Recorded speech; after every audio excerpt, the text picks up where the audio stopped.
kami akan membahas tentang pemrograman multithread. Sebelum kita membahas tentang pemrograman multithread, marilah kita sekilas melihat tentang apa itu thread pada pelajaran sistem operasi. Thread adalah sekumpulan unit proses pada komputer yang bekerja dari awal komputer dihidupkan hingga saat komputer dimatikan. Multithread juga dapat disebut dengan nama concurrent programming dikarenakan karena pada pemrograman ini dapat menjalankan beberapa proses sekaligus. Seperti biasanya yang biasa kita lakukan pemrograman atau pengkodingan, kita cuma hanya melakukan satu saja proses yang berjalan. Jadi maksudnya di sini saya mengatakan bahwa proses yang selanjutnya atau proses yang lain harus menunggu proses yang sebelumnya selesai, baru dia dapat melanjutkan prosesnya. Habis itu proses yang selanjutnya lagi harus menunggu lagi. Tapi dengan konsep thread mendapat keuntungan bahwa setiap thread dalam satu programan atau setiap proses yang ada, misalnya ada 3 proses pada codingan yang kita buat, maka ketiga proses ini atau 3 thread ini dapat berjalan bersama-sama dan selesai. Terima kasih atas kesempatan yang diberikan. Pada hari ini saya akan menjelaskan tentang creating dan executing enable. Dalam pembuatan thread ada 2 cara, yaitu cara pertama adalah extend class thread, cara kedua adalah implement interface enable. Interface enable didefinisikan sebagai berikut. Class thread secara implisit juga mengimplement interface enable. Setiap kelas yang diturunkan dari class thread juga harus mendefinisikan metode run. Berikut ini adalah contoh kelas yang menggunakan class thread untuk membuat thread, yaitu dengan menginstall class thread itu. Ini adalah contoh di mana kelas extend menginstall thread. Tetapi ingat, jika sebuah kelas sudah menginstall suatu kelas lain, maka kelas tersebut tidak lagi bisa menginstall kelas lain. Oleh karena itu, cara kedua yaitu dengan mengimplement interface enable. Ini adalah contoh coding di mana enable job mengimplement interface enable. Interface enable sudah ada dalam library Java itu sendiri tanpa kita harus membuatnya. Jadi dapat disimpulkan bahwa cara penerapan dari 2 metode tersebut hampirlah sama, dan berbeda saat pembuatan objek. Ini adalah contoh coding untuk mengeksekusi. Perbedaannya, jika kita menggunakan turunan dari kelas thread, maka kita cukup mengisikan argumen konstruktor sesuai dengan kelas tersebut. Jika kita menggunakan implement, kita mengisikan argumen dengan objek yang mereferensi kelas, di mana kelas tersebut mengimplementasikan interface enable.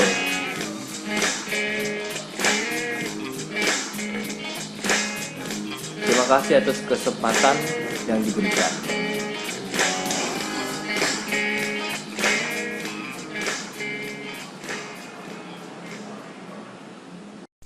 Prioritas suatu thread digunakan untuk memberitahu penjadwalan thread tentang prioritas thread tersebut dan sangat berguna bagi sistem operasi.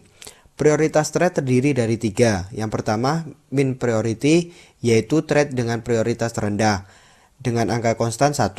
Max priority, yaitu prioritas tertinggi dengan angka konstan 10. Yang ketiga, non priority, yaitu thread dengan prioritas normal dengan angka 5. Thread dengan prioritas lebih tinggi dianggap lebih penting untuk dieksekusi atau tetap bergantung dari kebijakan penjadwalan sistem operasi. Saat thread baru dibuat, ia mempunyai prioritas yang sama dengan thread yang menciptakannya. Jika ada beberapa thread yang sedang diblok dan menunggu giliran untuk dijalankan, penjadwal thread akan cenderung menjalankan thread dengan prioritas tertinggi terlebih dahulu. Berikut ini metode prioritas pada thread. Yang pertama, set name dengan menggunakan string name digunakan untuk merubah nama thread. Yang kedua, set priority dengan menggunakan integer priority digunakan untuk merubah prioritas thread. Yang ketiga, get name digunakan untuk mengembalikan nama thread. Yang terakhir, get priority digunakan untuk mengembalikan prioritas thread. Tentang source code prioritas pada thread.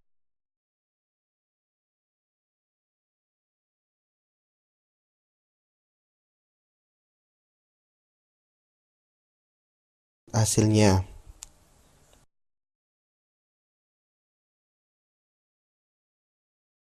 Ya, kali ini kita akan membahas teori hidup thread. Ini adalah bagian dari teori hidup thread. New, dia akan masuk ke runnable. Runnable, jika ada thread yang sedang berproses dalam state ini, yang lain akan menunggu di waiting state. Lalu, dia akan kembali lagi ke runnable, lalu akan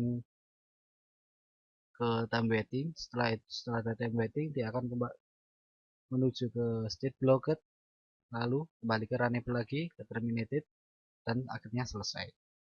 Nah, sebelumnya apa itu state new? State new di sini adalah awal dari pembuatan thread baru atau pembuatan ruangan untuk thread baru. Di mana penulisannya biasanya thread coba sama dengan new thread titik koma. Setelah dari state new ini, dia akan ke fase runnable. Sana akan dilakukan penjadwalan. Nah, sebelumnya apa itu runnable? Jika sebuah thread dalam skema penjadwalan akan tetapi dia tidak sedang beraksi. Jadi jika thread dalam state ini, dia akan dalam proses penjadwalan saja tapi tidak sedang beraksi.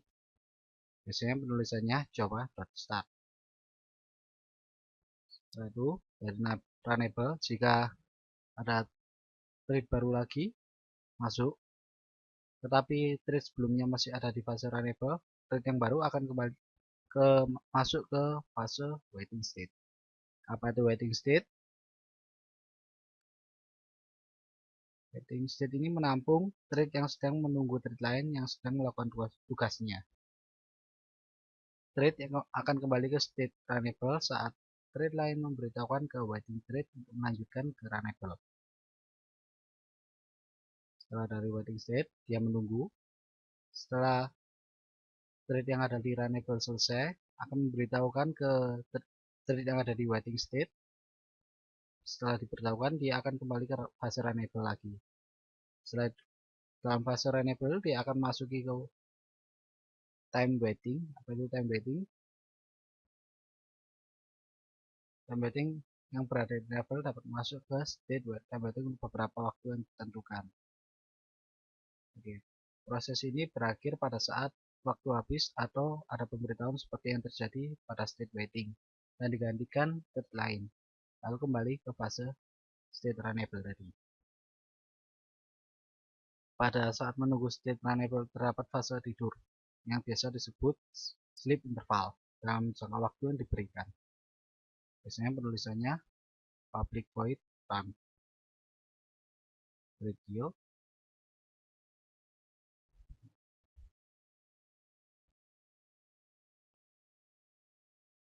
Setelah dari time waiting, dia masuki fase tidur sini. Setelah itu dia mendapatkan pemberitahuan lagi dari thread sebelumnya dan masuk ke fase runnable lagi. Setelah dari fase runnable, dia akan masuk ke state block. Pada state block, ini state akan memblokir semua thread yang masih belum selesai tugasnya. Thread akan keluar dari fase ini ketika semua tugas telah selesai dan dapat melanjutkan ke fase runnable lagi. Jadi, setelah thread yang sudah diproses di runnable tadi, dia akan ditampung di blok sampai selesai dan akan kembali ke runnable lagi ketika semua itu selesai. Jika belum, dia akan tertinggal di state block ini. Setelah itu masuk ke fase runnable lagi. Setelah selesai, dia akan masuk ke state terminated. apa itu state terminated. Suatu thread akan secara otomatis mati bila tugasnya selesai. Suatu thread ini juga bisa dead atau mati bila ia di metode stop. Jadi ketika state ini akan selesai dan akan berhenti semua prosesnya. Thread synchronization adalah suatu proses pengendalian akses dari shared resource sehingga hanya satu thread yang dapat mengakses sumber daya tertentu pada satu waktu.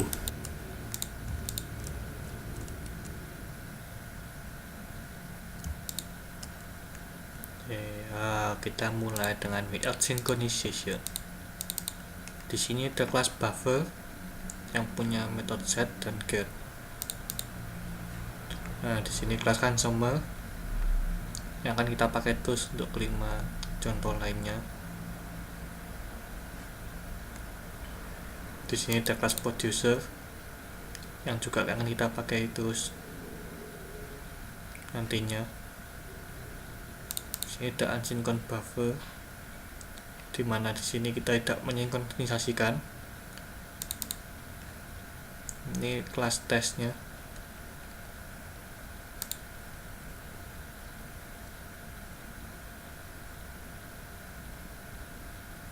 Dapat kita lihat bahwa consumer dan producer tidak bergantian tapi berbalapan karena sama sekali tidak disinkronisasikan.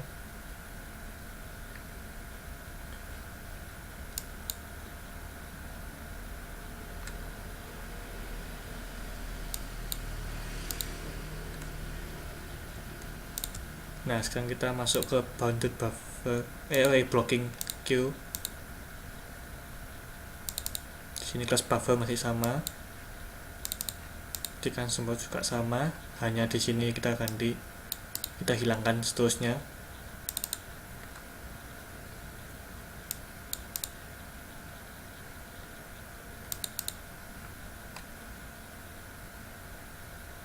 Kelas blocking buffer, dan mari kita coba.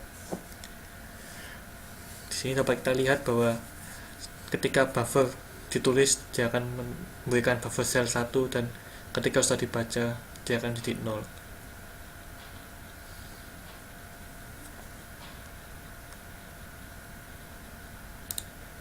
Nah, sekarang kita ke yang with synchronization. Buffer masih sama, consumer sama persis, producer juga. Synchronize buffer.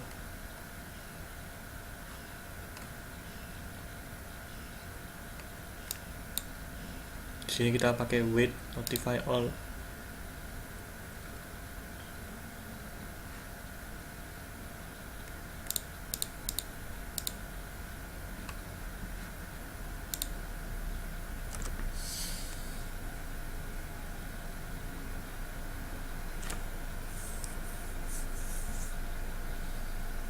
Di sini array blocking queue, hanya saja di sini kita menggunakan true dan false, bukan 1 dan 0 lagi.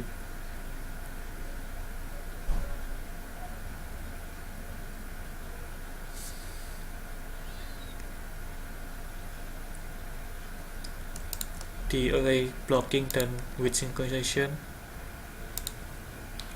terlihat bedanya kan dengan yang without. Nah, yang di sini bounded buffer juga sama untuk yang consumer, producer dan buffer. Nah, di sini cycle buffer beda.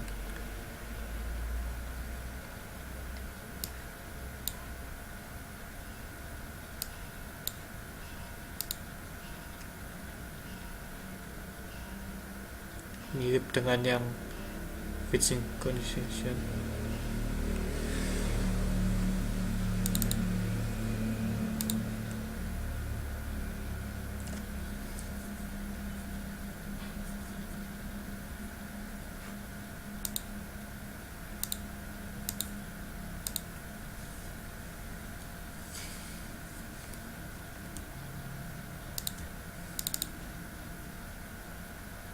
Buffer sama, consumer juga sama, producer juga.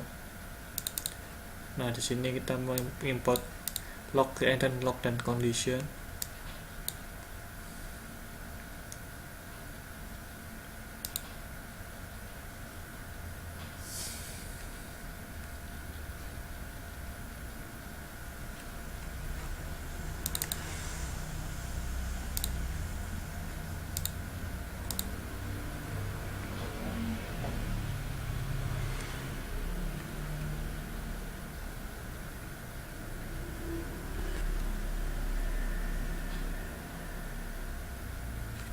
Dari sini kita dapat melihat bahwa thread synchronization sangat berguna untuk menyamakan antara host dan klien. Sekian. Ya, kali ini saya akan menerangkan tentang multithread. Ya, ini sendiri merupakan program sederhana balap kuda yang menerapkan konsep multithread. Pertama, terdapat kelas kuda yang kita buat. Di sini memiliki 4 threads. Yang pertama thread dan string thread name, dalam kasus ini berarti nama dari kuda, dan speed kecepatan kuda, dan sleep. Sleep ini berarti berapa lama kuda akan tidur sebelum balapan. Dan di dalamnya juga ada 2 metode. Yang pertama method run. Method run ini sendiri merupakan unimplement method dari runnable. Jadi ini otomatis dijalankan ketika thread yang ada di dalam kelas ini di run. Dalam kasus ini ketika di run, maka yang pertama mengecek terlebih dahulu apakah state sleep tidak sama dengan 0. Jika tidak, maka dia akan mengeprint kuda, nama kuda, tidur. Dan yang dilakukan, dia akan tidur selama berapa milisecond. Oke. Dan ya, ini kudanya sudah bangun. Nah, setelah itu selama i lebih kecil sama dengan 1000. 1000 sendiri merupakan jarak yang perlu ditempuh kuda akan mencapai finish, dan i sendiri jarak yang sudah ditempuh kuda pada saat itu. Yang dilakukan setiap kali perulangan ini akan selalu mengeprint nama kuda sudah berlari sejauh berapa mil. Dan yang dilakukan hampir sama, setiap perulangan kuda selalu tidur selama 50 milisecond. Oke, dan di metode lain ada metode start. Ini hanya untuk men-start thread yang ada di atas ini. Oke, terus kita menuju kelas main. Ya, di sini kita membuat 2 kuda. Dan ini nama kudanya. Ini nama kudanya. Ini speed kuda, dan ini waktu tidur kuda.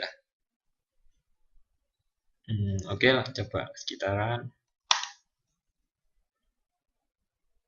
Kenapa ini delay? Karena ya seperti yang perulangan itu tadi, itu setiap 50 dia akan melakukan tidur selama 50 milisecond dalam setiap perulangan. Dan hasilnya bisa kita lihat. Pertama, starting kuda 1. Starting kuda berarti dia jalan ke metode yang ini. Dan langsung jalan ke starting kuda yang kedua di thread satunya. Kemudian ya running kuda 1. Ini berarti sudah running kuda 1, berarti program sudah memasuki metode yang run ini. Ketika t.start otomatis akan jalan metode run. Dan di sini kita bisa lihat jalannya dari program multithread ini.